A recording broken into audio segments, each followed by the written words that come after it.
What's up, everybody? Getting ready to get this show started.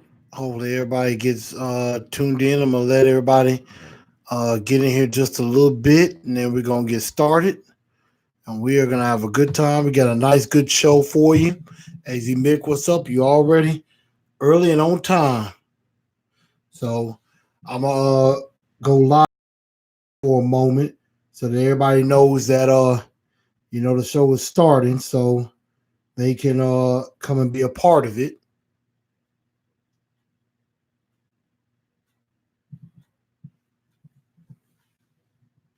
So as y'all can see, I got Facebook Live going on at the same time.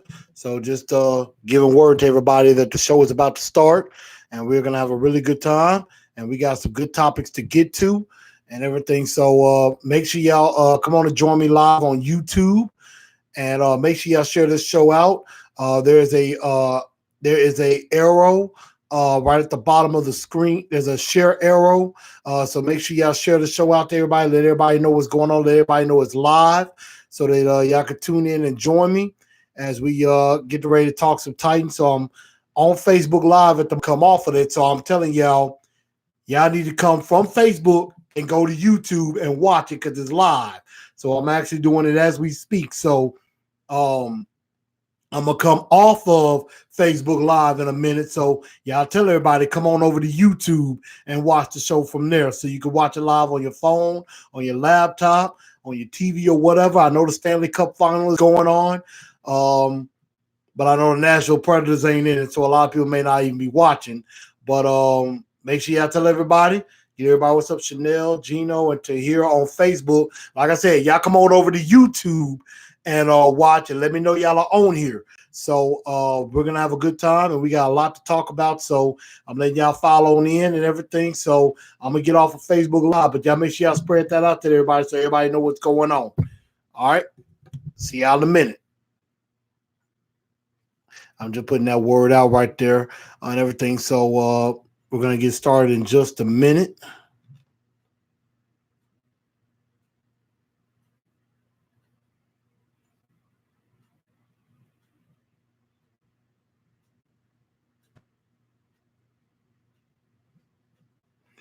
I have to make sure that you get all of we get all the people up in here.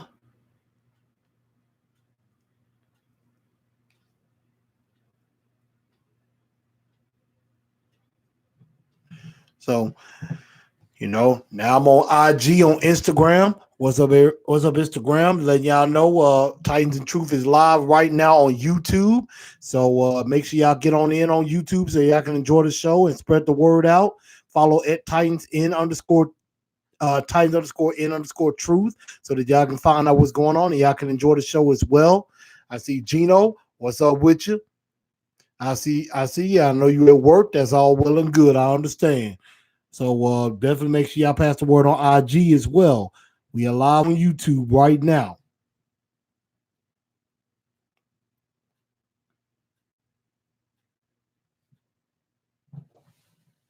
And we are about to get this show kicking. Tighten up. Let's get tightened up. Tightened up. Tightened up. Tightened up. It's a brand new dance and we about to go live. Tighten up, Nashville, rep the 615. First you tighten two step, step, step to the right. Then you tighten two step, step, step to the left. Blue jerseys everywhere. Game face, yeah, we got it on. Sticking out our chest, beating on it like it's King Kong. Countdown. 3, 2, 1. It's about to get rough. Here comes the train, y'all. Tennessee, tighten up. Tighten up. Let's get tightened up. Tighten up. Let's get tightened up. Sticking out my chest, beating on it like it's King Kong. Sticking out my chest, beating on it like it's King Kong. Tighten two step, step, step to the right. Do the tighten two step, step, step to the left. Sticking out my chest, beating on it like it's King Kong. Sticking out my chest, beating on it like it's King Kong. Okay, alright. Titans got your hands all night. Alright. Okay. Titans gonna win anyway.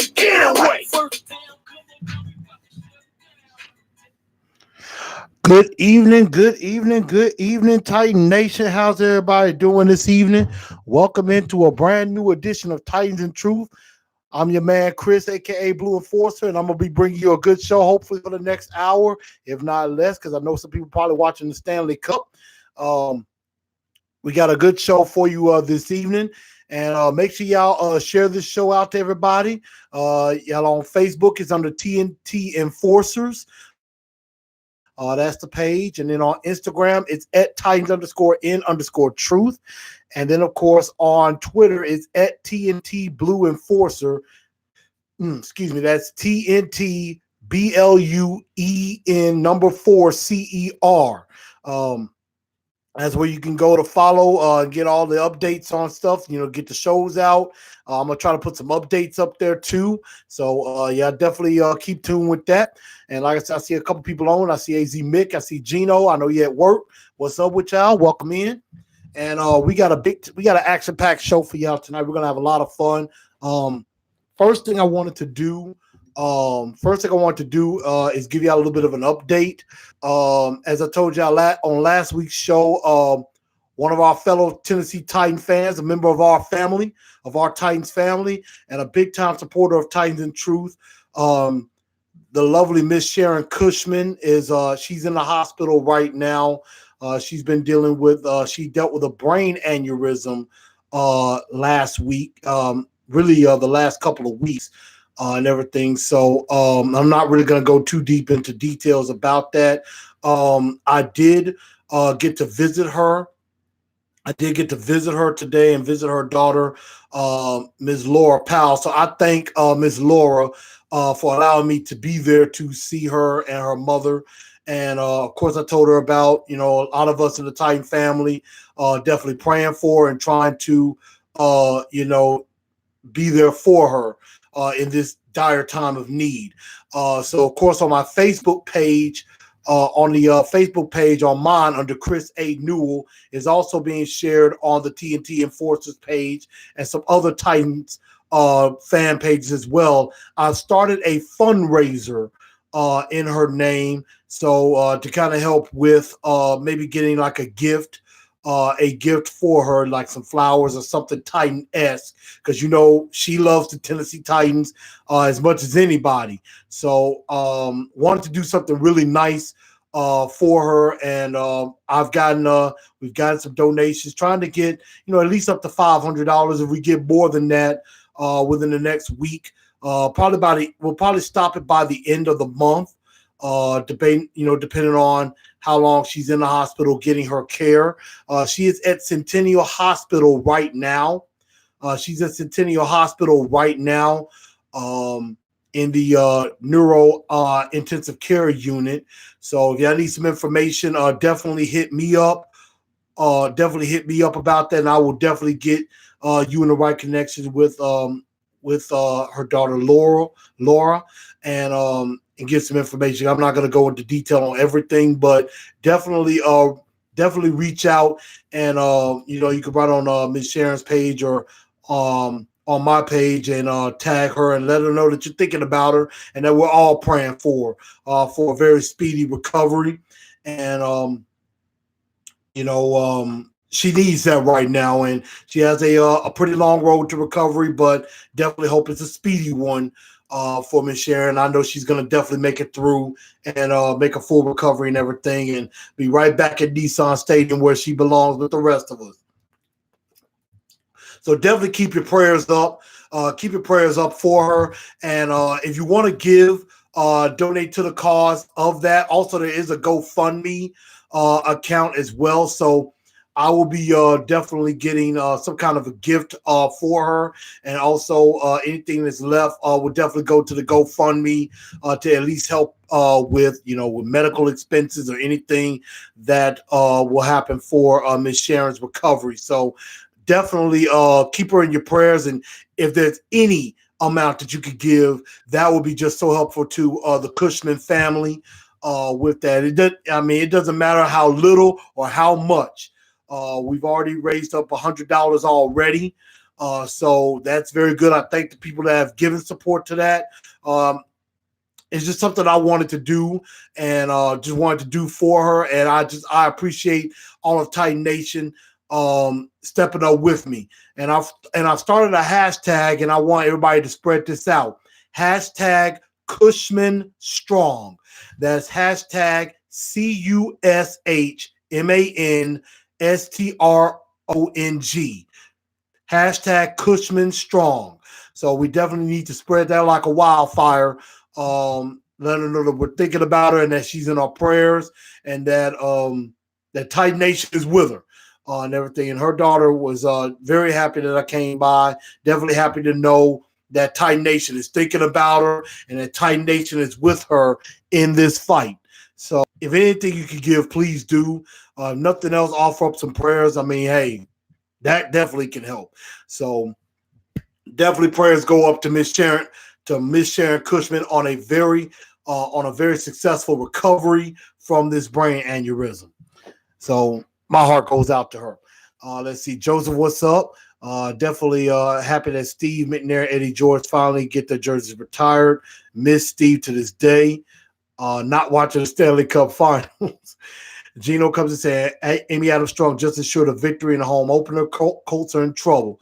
I like that. And that's definitely what the first subject I'm going to get to. I know the title was talking about KD versus Marcus. I put that out. Yesterday, but this today was a very special day and a very special honor that happened today, as the jersey numbers of Steve McNair's number 9 and Eddie George's number 27 have been officially retired by the Tennessee Titans. Of course, there will be an official ceremony of that at Nissan Stadium during the Titans home opener, September 15th, when we take on those vaunted Indianapolis Colts when they come here to Nissan Stadium. So both of their jerseys will be officially retired, and of course, they are both already in the Ring of Honor, but their jersey numbers will be retired, and no other player will ever wear number 9 or number 27 ever again. And I mean, it is an honor very much well overdue. Definitely couldn't have happened to two better men of this Titans organization. Eddie George, still around the city of Nashville right now, has always been promoting the Tennessee Titans, and also really spoke highly of Amy Adams Strong, spoke highly of the Tennessee Titans organization today. That was definitely a big game for Eddie George, because we all remember the game the first time with the Baltimore Ravens in the playoffs. And, a lot of people talked about how basically Ray Lewis took Eddie George's manhood that day in that playoff game that we lost 27-10. We had the best record and everything, and the Ravens beat us on their way to a Super Bowl. But that road game against Baltimore, basically Eddie George got his manhood back in a very major way in that game. We beat the Ravens that day and got on further on in the playoffs. I believe we lost in the divisional round that next week. But that was a big signature moment that I remember from Eddie George. Also, the 200-yard game in the snow against the Cleveland Browns. The Super Bowl game, I definitely remember that. There's so many games that Eddie George was memorable in that it's too many to count. So Eddie George was instrumental in the success of the Tennessee Titans. Also, Steve McNair, of course, like all of us, I miss him like crazy too. I don't know why neither one of these guys are in the Hall of Fame yet, but I really do think both of them will be in the Hall of Fame much sooner rather than later.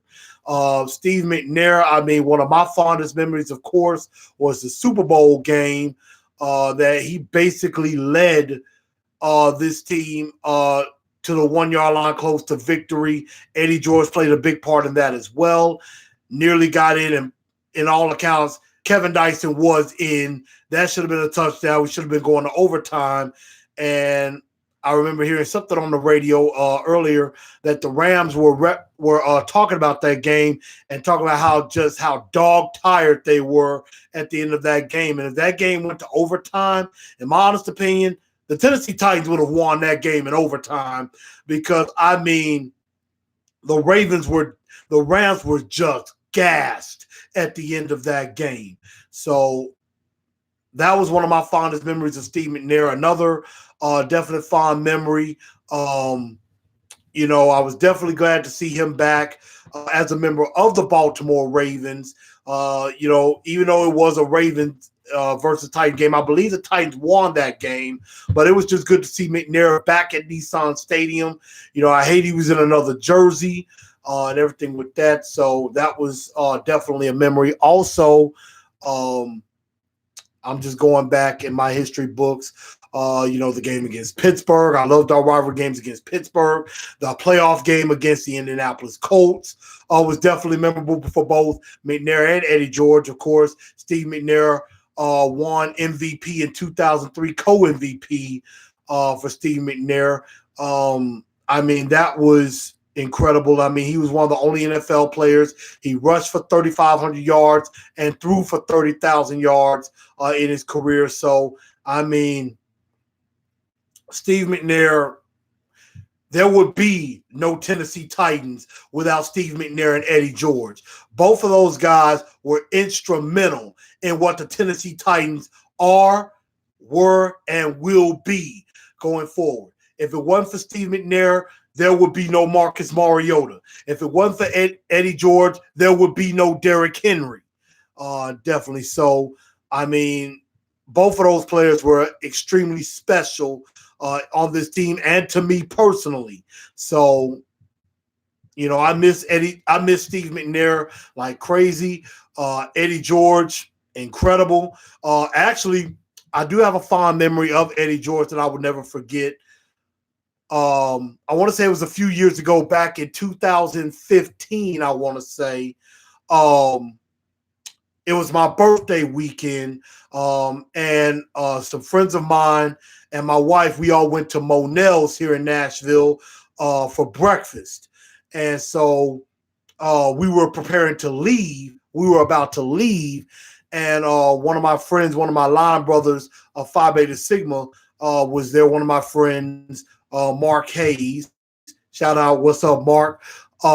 He was telling me before we were leaving, like, hey, man, did you know Steve McNair is in there eating with his family? And he's like, man, you should go introduce yourself. Talk to him for a second.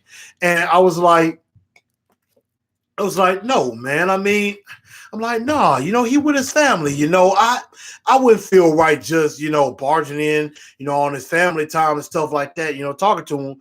And so what Mark did, he just basically dragged me into the dining room where Steve and his wife and his son, his family were eating. And Mark introduced himself. He said, my frat brother is a really big fan of yours and is a really big Titans fan and wanted to meet you. And so I'm already feeling bad, like I am interrupting this man's breakfast with his family. I hope they don't get mad or nothing like that. But I introduced myself to him, and could not have been more of a nicer guy. Extremely class act by Eddie George. We talked for a couple of minutes and everything. We took a picture and everything, and that was probably one of my fondest memories of him. And I could tell his wife, famous from SWV. I know she was probably not very happy, at the moment. She understood I was a fan and everything, and I apologized to her, saying, I apologize, sorry for interrupting family time, but I appreciate him speaking with me. So that was one of my fondest memories. I will never forget that. Speaking to Eddie George, so shout out to Eddie George for that. Thank you and everything for that. Thank you both for the memories that we Titan fans will never ever forget. Let's see. Classic Rock says McNair should have just ran it in himself in the Super Bowl. Yeah, I agree. Or pass it to Eddie. He would not have been stopped 1 yard short. Classic Rock said, I used to pass by McNair's home town in Mississippi on my way to Florida. Yeah, he's a Mississippi boy. That much is true. Definitely miss him and everything. And both of these guys, class act individuals, and I'm pretty sure both of them, much sooner rather than later, will be in Canton. I definitely will say that. So, shout out to Amy Adams Strunk and the Titans organization. They did the press conference today. You can check that out on TitansOnline.com or on YouTube. They did show the entirety of that ceremony, and also a Mike Vrabel press conference where Mike Vrabel spoke about especially Eddie George because they were teammates at Ohio State. So he talked about that and everything, and was talking about how Eddie George was a teammate and things like that. Excuse me. And of course, Eddie George was at practice today as well. So shout out to the organization for that. Definitely some stuff was going on. In the midst of all of that, there was a mini camp practice today that definitely happened. And there were some takeaways. Jim Wyatt of the Titans Online definitely gave some takeaways of that. Obviously, Jonnu Smith, Roger Saffold, Jack Conklin, Delaney Walker, they did not practice. They did not practice with in the team portion. Of course, I know Delaney Walker's out there working. I think Jack Conklin and Jonnu Smith were working on a far field, far away from where the team was practicing. So that's what happens with a lot of players that are injured, just trying to get their way back. They practice on the side field. They also have that sand pit where injured players are working out as well. With I believe Adoree Jackson was working out over there as well. So those guys are coming back from injury. Also, they were talking about the Cam Batson, Adam Humphries. They were, they were practicing as far as punt returning, needing a punt returner. So those are guys that were looking, trying out to be punt returners. And, right now that could still be Adoree Jackson's job. But I know they want him to focus more on just the defense and not putting him in harm's way. So they're looking at somebody else possibly being a punt returner. Offensively, of course, yesterday it was duly noted where the offense just looked horrible. Yesterday it was a really bad night, a bad day for the offense yesterday. Today, still not great, but was better than Tuesday. So, Marcus still sailed a few passes, but he did have a pretty good period in the red zone. Definitely missed some passes with Corey Davis, but I think he hit Davis a couple in the red zone. He's still trying to get his rhythm together with his receivers. This is a very important offseason and season for Marcus Mariota. And I know it's still mini camp. It's still the OTAs and the paths are not clicking yet. We'll definitely find out in training camp with that. But I know there might be some concern with Marcus. But now if he's looking this bad in training camp, then that's going to become a big deal in my honest opinion with that. So, I think the offense did get better, but Marcus sailed one over Corey Davis's fingertips. It ended up in the hands of Kevin Byard. Byard, I know, has talked about being a leader on this defense, and he definitely has done that. And, we know this is a contract year for Kevin Byard. I know there hasn't really been much talk about that, but I think by the time training camp comes in, I believe Kevin Byard will be re-signed. He will get a very big deal. Probably a 4-year deal, I think, is going to happen for Kevin Byard, and he will remain a Tennessee Titan going forward. Let's see some other things I note. Other things that were picked up. The offense did settle down, things like that. They were working a lot on the screen game with Derrick Henry and Dion Lewis.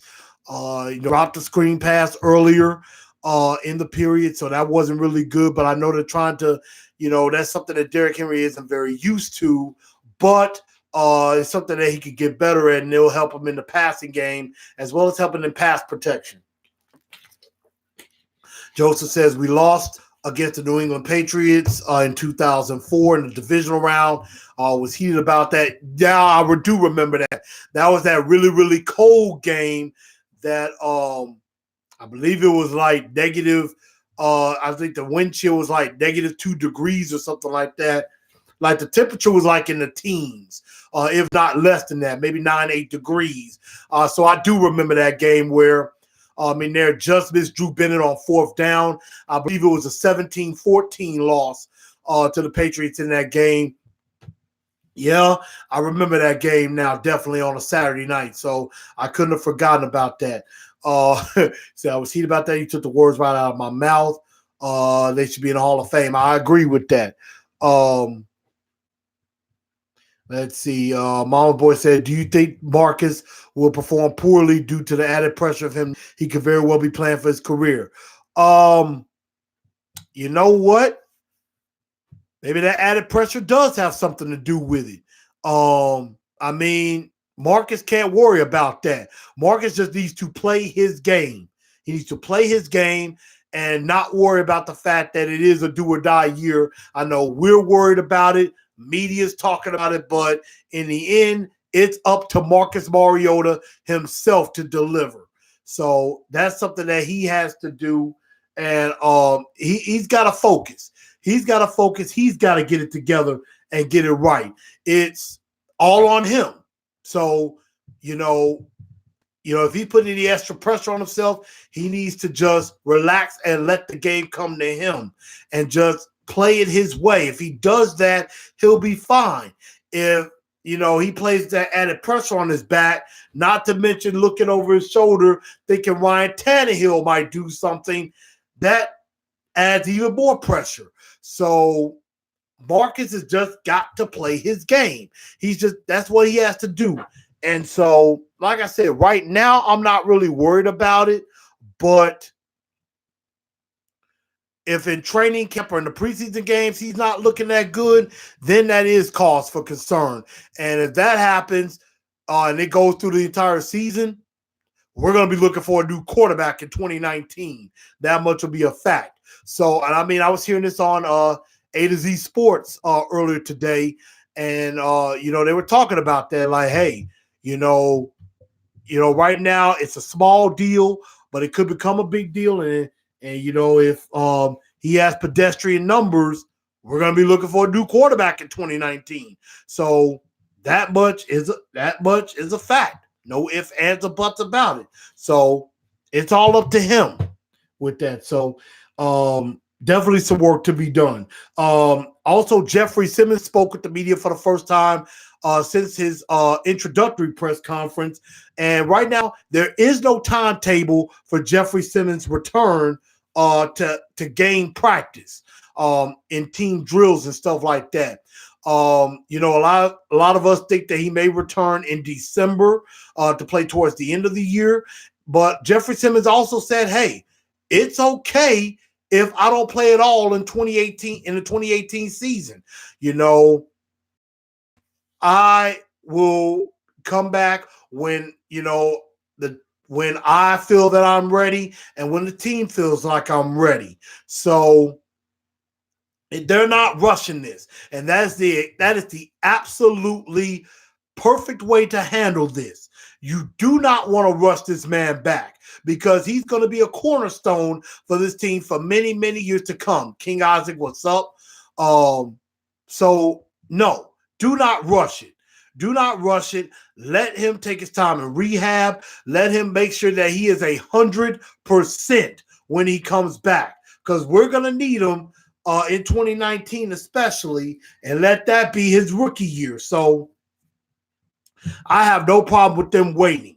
I have no problem with that. He's in the classroom, in the meeting rooms. He's in the weight room. He's getting rehab done. So, he's already catching up with Jarrell Casey.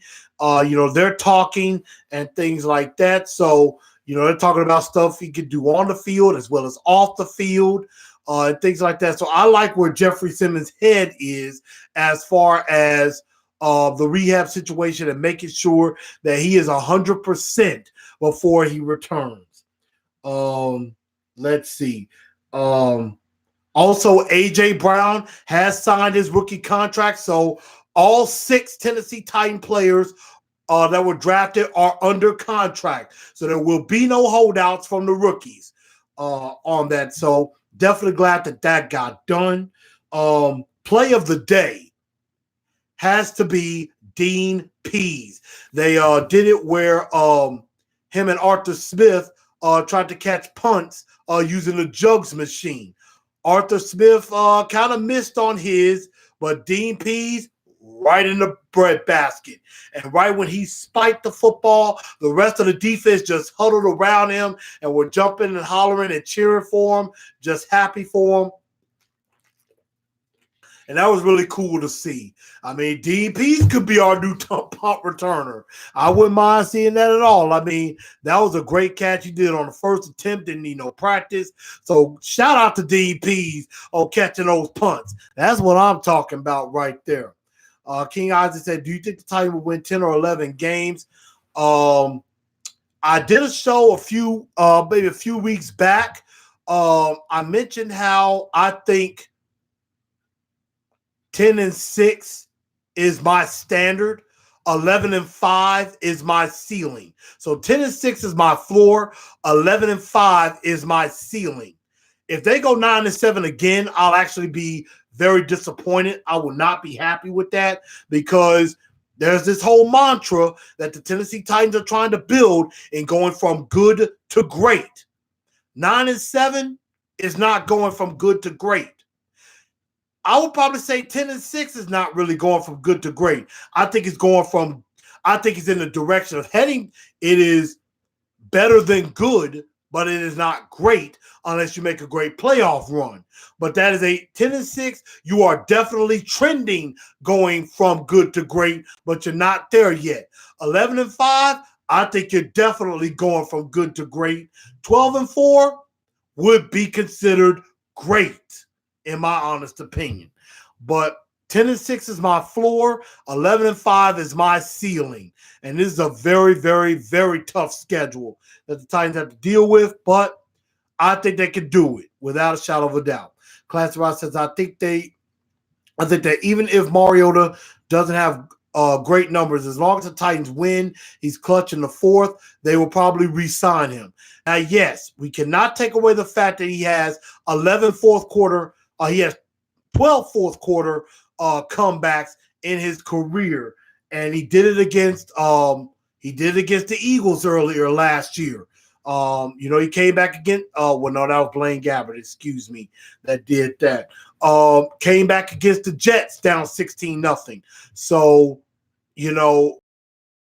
can do it, and Marcus should do it, but he's got to put it all together and keep it between the ears and just play his game. That's all he has to do. If he does that, he's going to be fine. I guarantee you that. And he'll get re-signed. But he's got to have better numbers than he did last year. He's got to be way better than right at 3,000 yards and 13 touchdowns and 11 interceptions. He's got to be way better than that. So, like I said, A.J. Brown is signed. All the rookies have been signed. There will be a mini camp practice tomorrow. I don't know if they'll do much practicing tomorrow, but then after that, they may have some type of competition or something like that. But after that, the players will be off for 6 weeks, and then we'll be coming back in at the end of July, and that is when training camp will begin, and that's where it is on and popping. So these players better enjoy these next 6 weeks, because once July 24th to 25th hit, it's all hands on deck. There will be no more off days. It will be time to get to some real football. So that's something that I'm definitely looking forward to. There will be open practices open to the fans. I myself will be there as much as I can to give you Titans and Truth coverage. Definitely going to be trying to talk to some of my also fellow media colleagues.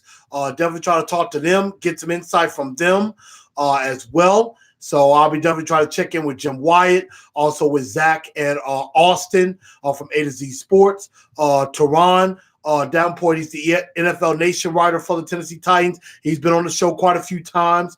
Corey Curtis of Channel 2 News, the sports director there, he's been on the show a few times.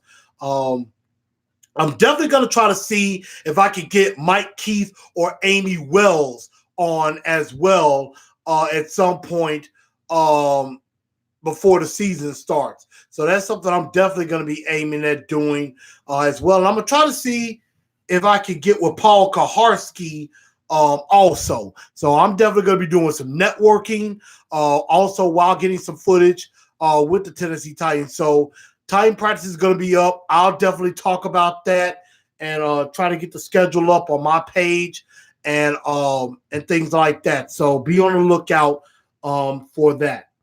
So let me get a quick breather in for a second.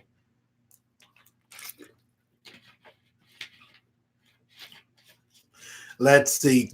Let me actually see. Dale McElroy coming in says, how would you feel if Mariota had a decent season? We just used the franchise tag on him and evaluate him another year instead of a long-term contract if Mariota would agree to that. Now, the franchise tag is definitely a possibility. If they do franchise him next year, he's already on the 5-year option for $20.5 million. So he's getting that. If you franchise tag him, you're probably looking at just a little over $27 million because the franchise tag, you're getting paid what a top 5 quarterback would get paid. So I think that's on the low end. Carson Wentz just got re-signed to an extension, so he's going to be making right over $33 million and everything. So the 5th best quarterback, I think, is making right at $27 million, which I believe is Jimmy Garoppolo. So that's what Marcus will be making next year if you franchise tag him. It may even be more, so it might be even north of $30 million. But if we re-sign him to a new deal, you're probably looking at somewhere around a 4-year, $120 million, or a 5-year, close to $150 million. Excuse me, in a new contract. I would probably rather sign him to a long-term deal instead of using a franchise tag. But he better have better than a decent season. So again, my expectations is 3,500 yards, 30 touchdowns, less than 10 interceptions, about 9 or 8 interceptions. That is my expectation for Marcus Mariota this season. And I expect him to play 15 games, with that last game against the Houston Texans being a rest game, resting for the playoffs. That is what I want. That is what I expect. And that is what my standard is for Marcus Mariota. And I don't expect anything less from Marcus Mariota. Let's see. Classic Rod says, if Mariota could have played in that last game and they won, he would have already been re-signed. Hold that thought, because that actually leads into my next top. It leads into the main topic of today's show. So we're definitely going to talk about that. Joseph says, if we go 16-0 one of these seasons, that will blow my mind in a good way. I agree. I don't know if that'll ever happen, but if it did, that would drive me crazy too in a good way. So 16-0 would be absolutely incredible. Incredible. Let's see. Jason Jones says, do you think Derrick Henry will have a good year? He went full beast mode at the end of last year. I'm a little worried about the right side of the offensive line. With Derrick Henry, if he starts off this upcoming season the way he ended last year, I think he's going to have a monster year. I expect Derrick Henry to get to 1,200 yards this season. I would say between 1,200 and 1,300 is where I want Derrick Henry. I expect Derrick Henry to come out and completely punch people in the mouth and be relentless. That is what I expect from Derrick Henry. You know, he had to earn my respect last year, and he did exactly that. Now he's got to keep my respect, and that is, of course, doing well running the football. Now, I am worried a bit about the right side of the offensive line, but I think a lot of the runs are going to go to the left side with Saffold and Taylor Lewan. So I think offensive line is going to be fine. Let's see. Clarence Ross says, I believe Henry will get at least 1,200 yards. Titan Tube has gotten Paul Kaharski on their channel, so I'll check about that. I actually do know one of the hosts of Titans Tube, so they've had me on their show as well, and so I definitely would mind. Those are some guys I'm probably going to have on the show as well on Titans Tube.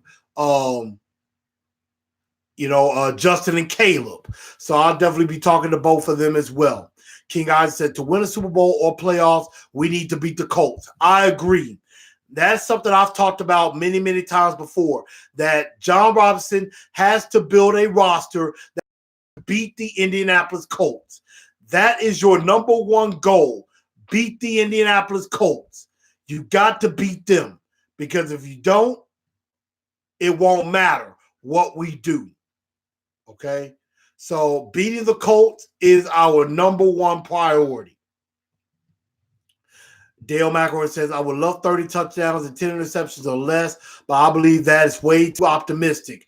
I think 20 touchdowns and 10 interceptions is more realistic. And at those numbers, I'll prefer the tag and give him one more season. Dale, I understand where you're coming from. 20 touchdowns, 10 interceptions, that would be more realistic. But you got to remember, in his second year, he did 3,500 yards, 26 touchdowns, 9 interceptions. I'm not even asking for more yards. I'm asking for the same amount of yards, but I'm asking for 4 more touchdowns and around that many interceptions for Marcus. I expect more. He's getting paid $20 million on his 5th-year option. He's trying to earn a new contract. 20 touchdowns, 10 interceptions is not good enough. We need more than that. I expect more than that. So, but that is still a good question, Dale. I appreciate that. Classic Ross says, I thought they had a good chance at a perfect season in 08. Now, yeah, they started off 10-0. I was big time happy about that too. They did start to falter a little bit down the stretch, but hey, they got the number 1 seed. And, even though they did lose to the Ravens that night, that was an incredible season. I had a lot of fun looking at football that year, without a shadow of a doubt.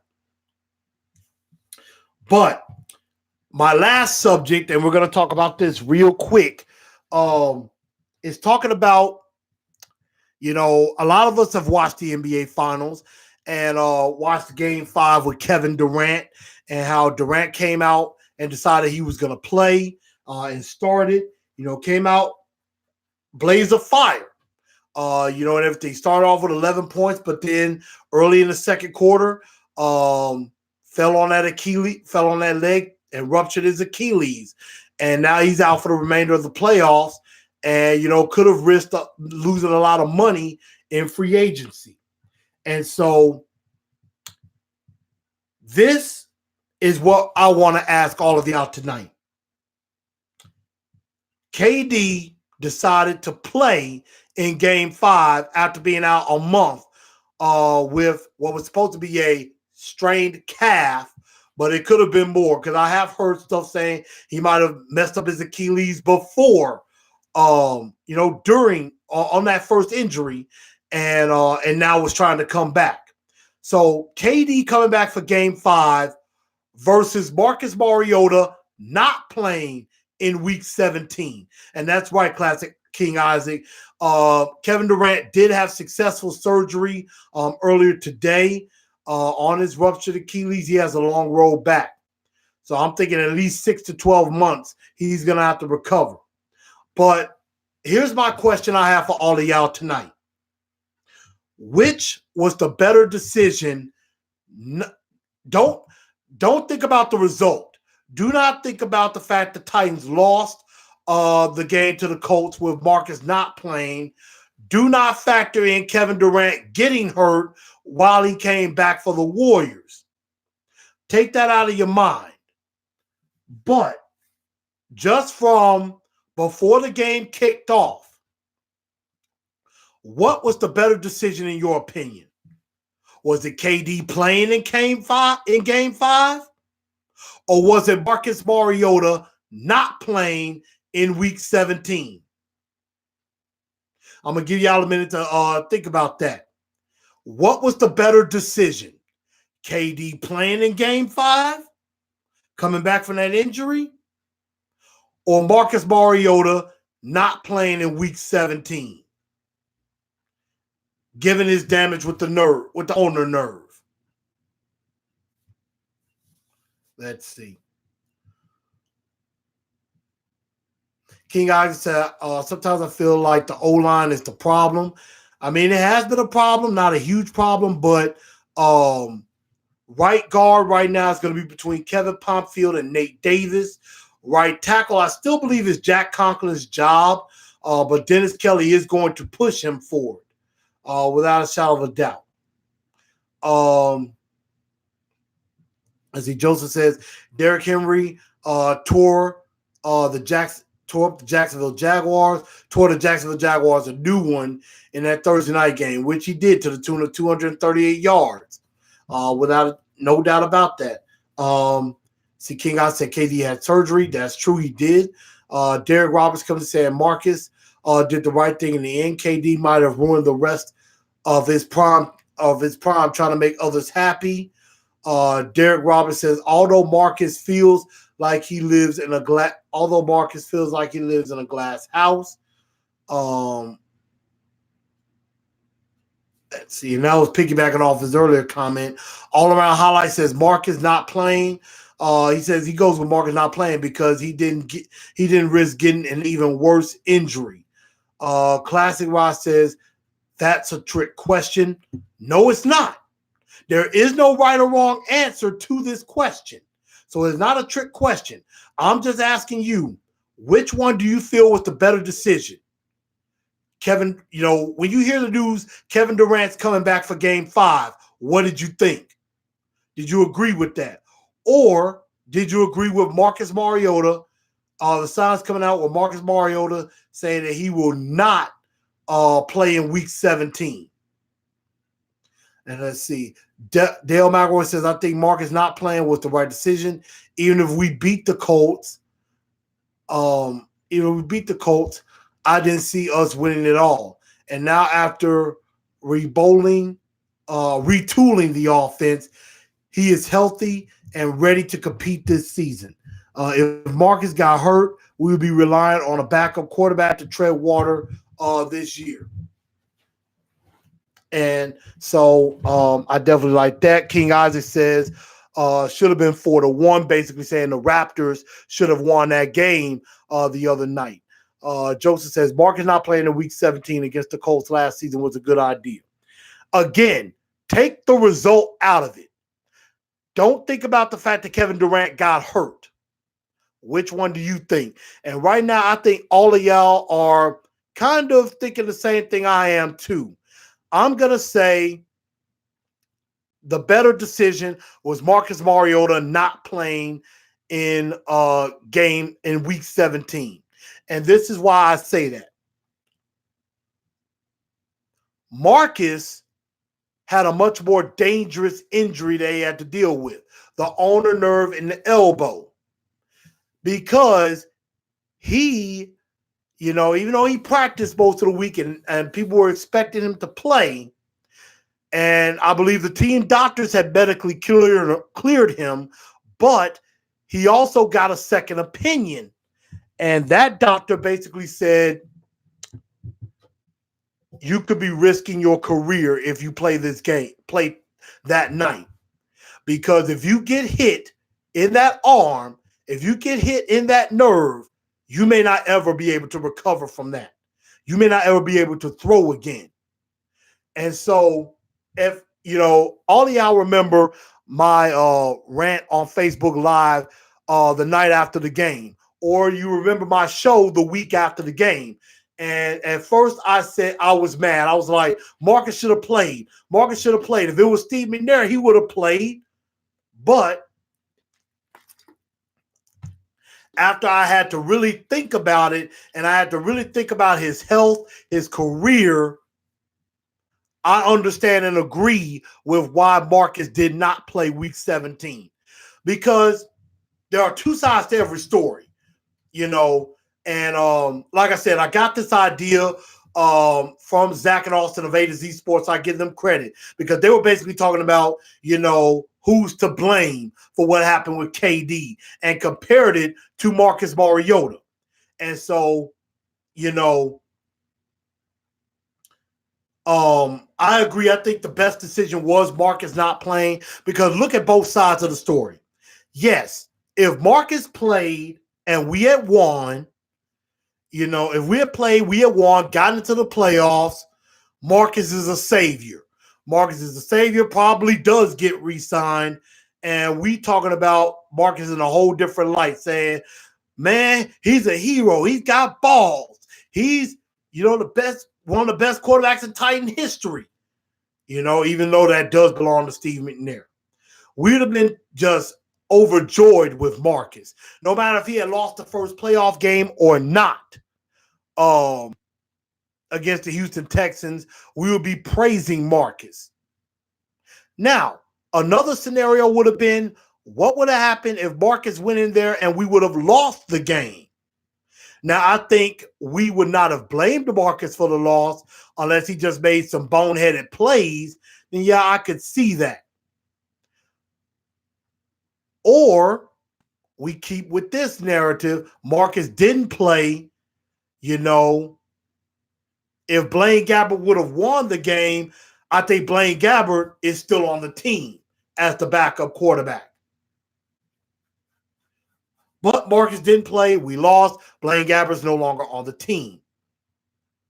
But again, the doctor said if he takes the wrong hit in that nerve, it could have kept him from ever really throwing the ball again. And that would have pretty much ended his career. And we would not even be talking about an extension. We probably would have drafted a quarterback in this draft instead of possibly next year. Let's see. Jason Jones says, without the results, wouldn't most people say that the better decision is to play? With the results, no way. With the result, no way. Not exactly sure where you're going with that, Jason, but I think I might have seen your point. He said, without the results, of course, everybody would have said you play, not knowing the result. But you got to remember, the injury has to play a role in that. I'm talking about up to kickoff. You hear in the news about Marcus not playing, you know, the second opinion from the doctor and all of that. That's what I'm saying with that. McNair would have played, though. Of course, I said the same thing, Classic Rod, that McNair would have played. And I understand that. But we cannot compare Marcus to McNair in that sense, even though Marcus is tough. McNair was just a whole nother worldly tough. That much is a fact. King Oz said Marcus basically saved his career. Classic Rod said McNair played through all sorts of injury. True. So did Marcus. Classic Rod said we would not have lost with Marcus, in my opinion. And I agree with that. If Marcus had played, we would have won. I absolutely agree with that, 100%. But let's take a look at the other side with KD. Now, I've heard different opinions on KD with the injury happening. Like Charles Barkley said he blamed the Warriors and said that KD should not have been out there. There are some people that said, he definitely shouldn't have been out there. Stephen A. Smith, who I listened to faithfully, he basically said, if it was me, KD plays. KD plays no matter what.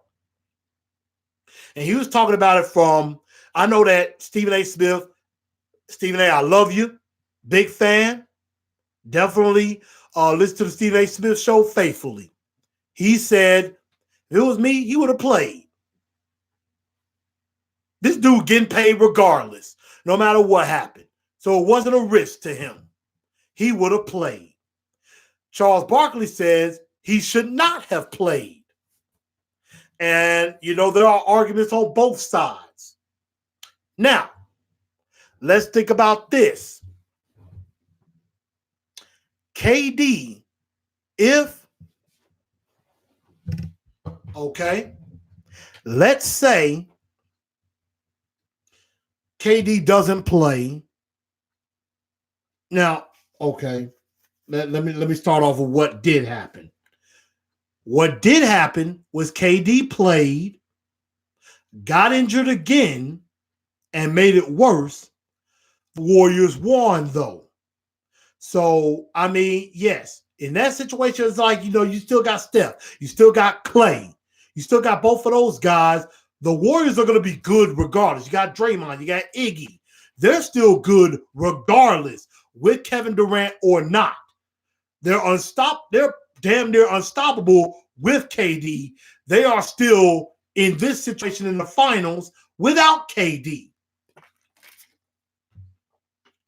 So, I mean, the end result of the Warriors winning would not have mattered if KD had played or not, if the Warriors had won. It wouldn't have mattered. Now, a lot of people would have came out and said, yeah, you see, the Warriors are better without KD. That's not necessarily true. They are a great team without KD, but they are damn near unstoppable with him.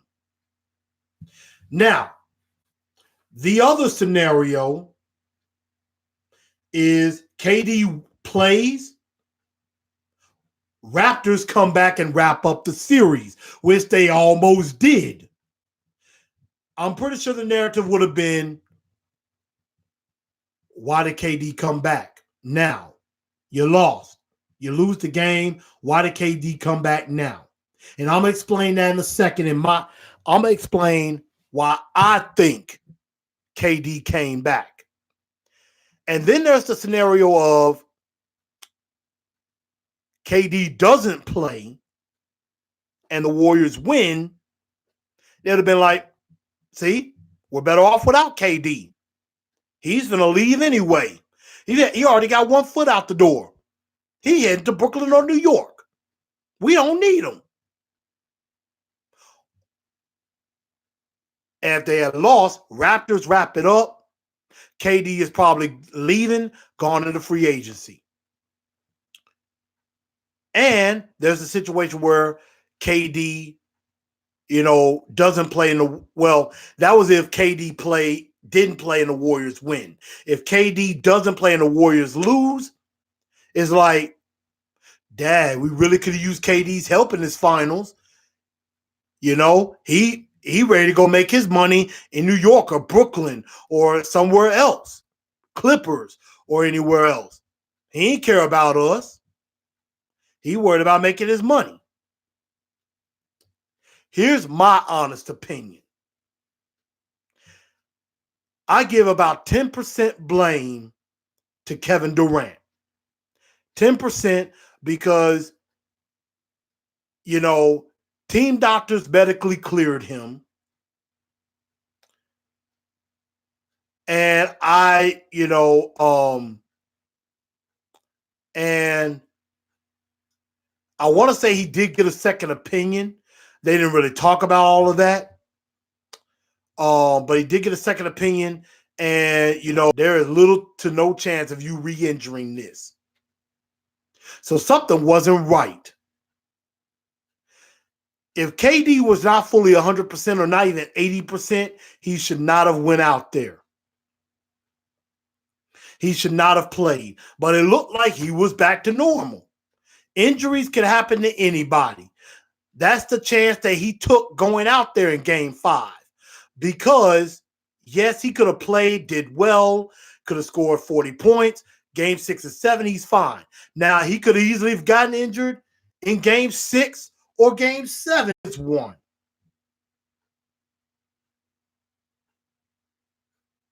So, I mean, the injury was still a risk anyway, in my honest opinion. And, there is a chance that KD would have gotten hurt in Game 6 or Game 7. Now, there's also a chance he could have played all 3 games, Warriors come back and win the title. And I would have gave all props to them, without a doubt. So I give 10% blame to Kevin Durant. It was his responsibility. He knew the risk. He took it, and it didn't go so well. I don't blame him for playing. He's probably be there for his team and everything, down 3-1. He's trying to help his team come back and win the title. He felt game 5 was when he was ready. But most of my blame goes to the Golden State Warriors themselves. Let me read. Let's see. Joseph says Steve was country strong. I do agree with that. I like that. Dale McElroy says, I think KD getting hurt will be a blessing in disguise for the Warriors. I believe he might seriously stay with Golden State now. Now, I'm going to get to that in a second. That is an excellent point. Classic Ross said, but the Warriors still won with KD still won with KD. Or I think he meant to say without. Without Marcus Mariota, it was only a matter of time before that excuse my language, that dumbass, Blaine Gabbert, threw an INT. He almost threw 2. So I understand that. Forgive my language. Forgive that. It's a family show. Jason Jones says, I don't know. It's possible that Marcus wanted to play, but Vrabel and Robinson wouldn't let him. Agreed. I agree. But a lot of times, coaches would, true enough, the coaches have a say in that. But a lot of times they're going to defer to the player. If they feel the player can go, the player's like, hey, I want to play. I can go. Most of the time, the coach is going to let the player play. So that's how I kind of feel about that. But I place 90% of the blame on the Golden State Warriors themselves. And this is why. I think the Warriors did push Durant to play. And this is why. And I know people are going to think I'm crazy for saying this. The Warriors were scared. They were scared. They were desperate. They were terrified. They're down 3-1. Lost back-to-back games at home. They were terrified. They knew they were about to lose. They knew that if KD did not play in Game 5, the Raptors were going to win. If it wasn't for those 11 points that Kevin Durant started off with, the Raptors were going to win that game. And when Kawhi Leonard reeled off almost 10 points by himself, I actually thought the Raptors were going to win. So I say that because I think, honestly, the Warriors were scared.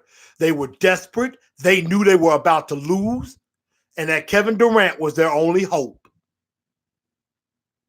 And they figured Kevin Durant could come in and save the day. Save the day, be the hero, and everything. That's what I think. I think they rushed him back. And I say that because it's just a coincidence.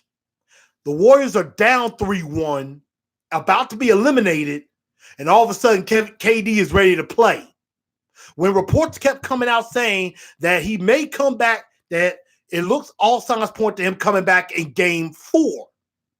And let me ask y'all this, and I know we're running over an hour. I apologize for that, but this is something we need to talk about.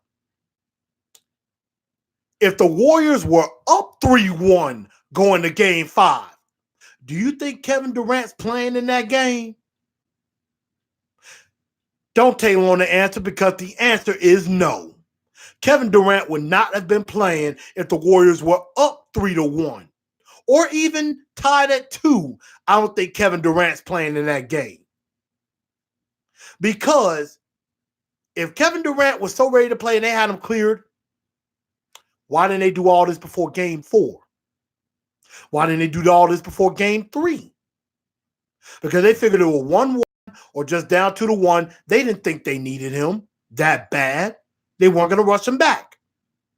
But when their backs were against the wall, it's elimination, and they basically had to throw out their best punches. That's when they cried to Kevin Durant to come and save them. And I honestly believe that. And I know Stephen A. was talking about the money aspect, saying, why KD would have played because it's not a risk no matter what. He can opt into his contract next year and still get $31.5 million no matter what happened to him. He can opt in right now tonight. He gets paid $31.5 million and doesn't even have to step a foot on their new court at Chase Center, I believe is the name of the new arena. He doesn't even have to step 1 foot on that court next season. He gets his money and then can leave and go into free agency. And I agree with that. He could get his money right now, doesn't matter. Where Kevin Durant may have lost a lot of money, in my opinion, is other teams, mainly New York or Brooklyn, because he has changed NBA free agency. I know this is a TITANS show, but this is a big topic. He changed free agency big time when he got hurt, because now could Kyrie go somewhere and have to be a solo act? Could he go to LA? Could he go to New York maybe with Anthony Davis, or stay in Boston with Anthony Davis? I don't know. Now, there are still teams out there. I know Brian Windhorst, he's a NBA insider. I know there's a lot of reports saying that, hey, there are still teams that will give a max contract to Kevin Durant despite this injury, because he's going to be out probably a year. He's probably not going to return until sometime in 2020. That is a fact. Do not expect to see Kevin Durant at least until after January 2020, if that soon. Probably going to be March 2020 at the earliest he's going to come back. Because a ruptured Achilles, and I looked this up online and I could be wrong, is they said about 4 to 6 months before he could do regular activities. 4 to 6 months at least. That is the bare minimum.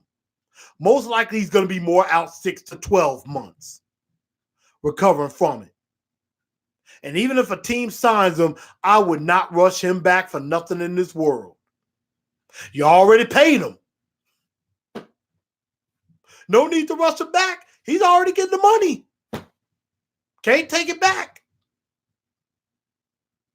So he may still get a 4-year, $140 million contract from somebody else if he does not opt in with the Warriors. But either way, he going to get paid. But I just think the Warriors were scared. They were scared, desperate, and knew that if they lost that game, it was over. And they knew they were going to lose. So that's just my thought on that. But I think the better decision was Marcus Mariota not playing in Week 17. Let's see. Should the Memphis Grizzlies use KD? We won't be able to afford KD. Now, if they can get rid of Mike in a trade and get rid of Chandler Parsons, maybe they can afford him. But Memphis is not a possibility. We would still be going up against the Knicks, the Brooklyn Nets, the LA Clippers, and the Golden State Warriors. He would go to one of those before going to Memphis. I would love him here in Memphis, without a doubt. But KD's trying to get rings. That's what he wants. And CW says, even if Marcus would have played and won, they would not have gone far in the playoffs last year. Their team was not deep enough and their best players were battling injuries. That's true. I mean, in the playoffs, anything could happen. Anything could happen. If Marcus gets in that playoff game and does well, I think we could have beat the Texans. I think the road would have possibly ended in Kansas City. And I mean, I do agree, without Jarrell Casey on defense, we were hurting. We were hurting without him and with Logan Ryan out. That would have been tough, without a doubt in my mind. So that would have been tough to deal with.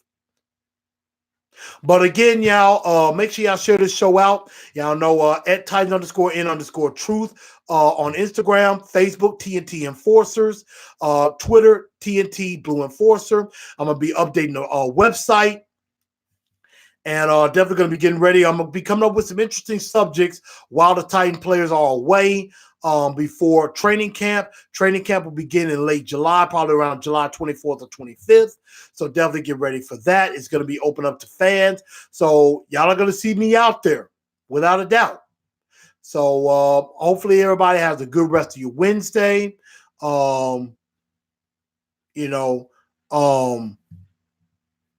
And yeah, I agree with that, C-Dub. He definitely getting hit dealing with an injury. So, I mean, may have not gone far, but hey, you would have tried. But that still would have been a risk.